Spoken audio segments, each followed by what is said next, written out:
Faltan pocas horas para el esperado debate presidencial en Estados Unidos. Esta última etapa será, algunos creen que decisiva para las elecciones del 6 de noviembre en ese país. Según una encuesta realizada por CNN, Barack Obama obtendría un 50% de los votos, mientras que el republicano Mitt Romney lograría un 47%. Para conversar más sobre esta campaña, sobre este debate, nos acompaña el analista internacional Boris Yopo. Boris, gracias por estar esta tarde con nosotros. Un gusto. Boris, lo primero es preguntarle, ¿cuánto puede influir un debate presidencial en una campaña presidencial en Estados Unidos? ¿Realmente un debate puede cambiar tan importantemente, por ejemplo, esta brecha de 3 puntos que podía estar dándose entre uno y otro?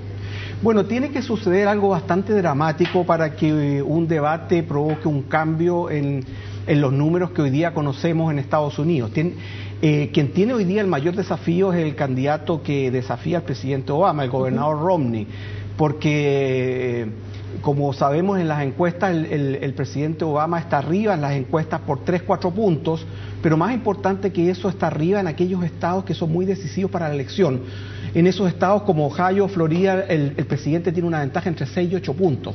Entonces, quien tiene, digamos, que hacer una muy buena performance, un muy buen desempeño en el debate es el gobernador Romney, porque él es el que tiene problemas para poder estrechar esta brecha y eventualmente cambiar un resultado que hasta ahora no lo favorece, aunque, digamos, los números son bastante, digamos, cercanos. Boris, pero sigamos siempre en el tema del debate para después entrar, por supuesto, a los temas de fondo. Se habla mucho de 3 debates clásicos de la historia que, de acuerdo a los analistas, pudieron cambiar el curso de las cosas. Por ejemplo, el de John Kennedy con Richard Nixon, el de Carter con Ronald Reagan y el de Al Gore con George W. Bush. ¿Usted diría que se puede homologar o esos casos, digamos, tienen más que ver con hechos muy puntuales que daban cuenta de ese tipo de campaña? Es decir, no sería trasladable a esta realidad. Yo creo que es difícil, porque tienen que pasar cosas muy dramáticas para que se provoque un cambio y que eso permita que un número del electorado se vaya con el otro candidato. Sobre todo se trata, digamos, de candidatos que son independientes o que son indecisos. Entonces es difícil que eso se produzca, no es imposible, por eso que quien tiene, digamos, el desafío es el candidato republicano, porque él tiene que provocar esta sensación de que no hubo un empate en el debate. Él va a tener que pasar a la ofensiva, él va a tener que, de cierta manera, buscar cuestionar las credenciales del presidente Obama para tratar, digamos, de modificar las cosas. En otros debates, en el pasado, habían sucedido cosas dramáticas antes que explican un poco el por qué, digamos, tuvo un impacto que no es, digamos, muy probable en esta ocasión, aunque tampoco se puede descartar, porque uno no sabe qué van a hacer los candidatos cuando estén frente a las cámaras de televisión. Pero en definitiva, digamos, es difícil que se produzca, yo creo que un hecho, digamos, muy dramático, aunque Romney claramente va a tener que empujar para que eso suceda. Ahora, vamos entonces a lo concreto. ¿Cuáles son las fortalezas y las debilidades de ambos candidatos? Partamos por Mitt Romney. Bueno, sus fortalezas, diría yo, son que él tuvo un buen desempeño como gobernador. En Estados Unidos ejerció, digamos, una labor de gobernador por varios años, tuvo un buen desempeño, también organizó las Olimpiadas de invierno y tuvo un buen desempeño en eso hace años atrás, lo que él, digamos, puede intentar demostrar que él es un buen gestor, que él es una persona capaz de resolver situaciones y un buen gestor. Yo creo, digamos, que sus atributos básicamente tienen que apuntar a eso. Él tiene que decir, donde yo he estado, he hecho bien las cosas y he logrado resolver problemas. Ahora, obviamente que su punto débil son el hecho de que él sea un multimillonario y que aparezca muy desconectado con los problemas de la clase media y de los sectores populares en Estados Unidos. Es decir, él tiene un problema de imagen, tiene un problema de aparecer muy desvinculado a lo que son los problemas cotidianos de la mayoría de la población hoy. Entonces, esas son gestiones, su fortaleza, su imagen de multimillonario lo desfavorece. Y le pregunto algo siempre en relación a Mitt Romney, porque publicaciones señalan, por ejemplo, aquí estoy con El País, dice, el candidato se benefició de inversiones en paraísos fiscales, pero es algo que además publica The New York Times. Bueno, el hecho de que él haya sido una persona que ha hecho inversiones, en algunos, digamos, inversiones donde no había una transparencia absoluta de qué tipo de operaciones, en qué tipo de operaciones él ha participado, se demoró mucho, por ejemplo, en dar a conocer su declaración de impuestos. Todo esto acrecienta las sospechas en un electorado que mira con mucha reticencia hoy día en Estados Unidos cómo algunos multimillonarios han logrado llegar a esa situación. No hay que olvidar que después de la crisis financiera del año 2008 se generó un malestar muy generalizado desestabilizado la sociedad norteamericana, de mucha gente que se hizo dinero de un día para otro sin saber cómo esto fue posible, y claramente el gobernador Romney está un poco marcado por esa imagen que no es difícil para él poder sacársela. Y yo creo que él lo que va a tratar de hacer, el esfuerzo que va a tratar, digamos, hoy es tratar, digamos, de cambiar esa percepción en la opinión pública y decir que él entiende los problemas de la clase media, pero no es fácil que él logre hacer esa conexión. Ya, y en ese sentido, entonces, las ventajas y debilidades de Barack Obama. Barack Obama es más visto como una persona más cercana, más de, como decía Michelle Obama en su discurso, nosotros los entendemos a ustedes porque nosotros también partimos de abajo. Bueno, efectivamente, yo creo que no hay ninguna duda, y así lo revelan las encuestas. El presidente Obama es visto como una persona más cercana, es visto como una persona que entiende mejor los problemas de la gente trabajadora y de la clase media, y es una persona también que empatiza mejor y de hecho cae mejor. En las encuestas, por ejemplo, en simpatía, Obama gana 2-1, o sea, 60 y tantos contra 30%.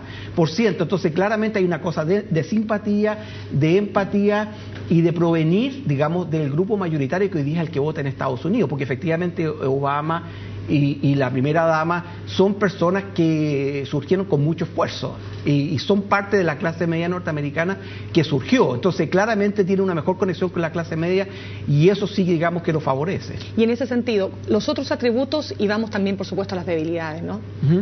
Bueno, yo creo que el presidente también tiene ventajas en el tema de política exterior. La población aprecia que ha hecho un buen manejo de la política exterior. Capturó, digamos, a Osama Bin Laden, que era el principal enemigo de Estados Unidos en el mundo, y yo creo que Obama va a tener que enfatizar mucho esta frase que él usa, que dice: yo liquidé a Osama Bin Laden y yo logré revivir a la General Motors. Es decir, yo sé manejar la economía, logro hacer repuntar a la economía y he eliminado al principal enemigo de Estados Unidos. Entonces yo creo que él va a trabajar mucho de que él es un presidente que entienda a la clase media y que es capaz, digamos, de conducir bien los asuntos internacionales de Estados Unidos. Pero en respuesta entonces el Partido Republicano y Mitt Romney, por supuesto, a la cabeza le dirá: pero usted no ha logrado bajar los índices de desempleo. Sí, eso es efectivo, y yo creo que eso es un talón de Aquiles, digamos, del presidente. Lo que él va a tratar de hacer, lo que Obama va a tratar de hacer es explicarle que esto es un proceso que toma más de 4 años, pero que la economía va en la dirección correcta. Si él logra, digamos, introducir y logra penetrar con ese mensaje que el país está en la dirección correcta y de que él ha tomado las medidas que van a permitir una recuperación definitiva de Estados Unidos, él eventualmente va a poder sortear este número del 8%, que es un número bastante complejo, porque los presidentes de Estados Unidos no han sido reelectos cuando tienen más de un 8% de desempleo. Obama está en el 8,1, 8,2. O sea, está en el límite. Está en el límite, pero también la población de cierta manera entiende, y en eso el expresidente Clinton le dio una mano en esto, en explicar de que Estados Unidos vivió su peor crisis financiera y social desde la Gran Depresión de los años 30 del siglo pasado. Entonces, que el país que recibió Obama era un país, digamos, que claramente venía en declinación, y que Obama logró estabilizarlo y que ahora está proyectando, digamos, la economía, y eso es el mensaje que los demócratas están tratando de vender, y creo que lo han hecho con relativo éxito hasta ahora, no obstante que todavía se trata de una elección estrecha. Y por eso le pregunto, porque Boris, en algún momento, incluso en las encuestas, Mitt Romney logró sobrepasar en un punto y un poco más quizás a Barack Obama. ¿Qué ha hecho que se haya ido alejando un poco más, que le haya dado un poco más de tranquilidad o de alivio a Barack Obama? Bueno, yo creo que el candidato republicano tiene un problema de credibilidad, porque resulta que el candidato republicano dice: yo voy a recuperar la economía, pero nunca explica bien cuál es su proyecto para recuperar la economía, nunca lo explica en detalle. ¿Y por qué no lo explica en detalle? Y no lo puede hacer, porque él tiene un gran dilema. El dilema que tiene Romney es que tiene que conseguir que la base dura republicana, que es muy de derecha, vaya a votar y lo apoye, pero al mismo tiempo también tiene que tratar que sectores moderados, independientes, de centro también voten por él. Y esos dos grupos no son reconciliables entre sí. No puede tener el mismo discurso económico para la base republicana dura y para los sectores independientes y moderados, que son de otro espectro y tienen otra mirada respecto a cómo resolver los problemas en Estados Unidos. Y entonces, si tuviéramos que determinar cuál es el sector, tanto en términos socioeconómicos como culturales, estoy hablando ya de si están ahí los hispanos, en fin, los inmigrantes, etcétera. Quiero saber, ¿cuál cree usted que es el que le va a dar definitivamente el triunfo a uno u a otro? Bueno, yo creo que los latinos van a votar por Obama en forma mayoritaria y creo que el voto latino va a ser absolutamente decisivo si el presidente Obama triunfa en esta elección, eso no me cabe ninguna duda. El gran desafío que tiene Obama en estos momentos es conseguir que aquellos sectores que lo apoyan, las mujeres, los jóvenes, la población negra y los latinos vayan en una cantidad suficiente ese día a votar por él. Él tiene el apoyo de esos grupos, pero tiene que conseguir que la gente no sienta apatía, que no se quede en la casa y que salgan a votar ese día. Pero los latinos van a tener un papel crucial en esta elección, no hay ninguna duda. Bien, Boris Yopo, queremos darle las gracias por acompañarnos esta tarde. No, un gusto, gracias a usted.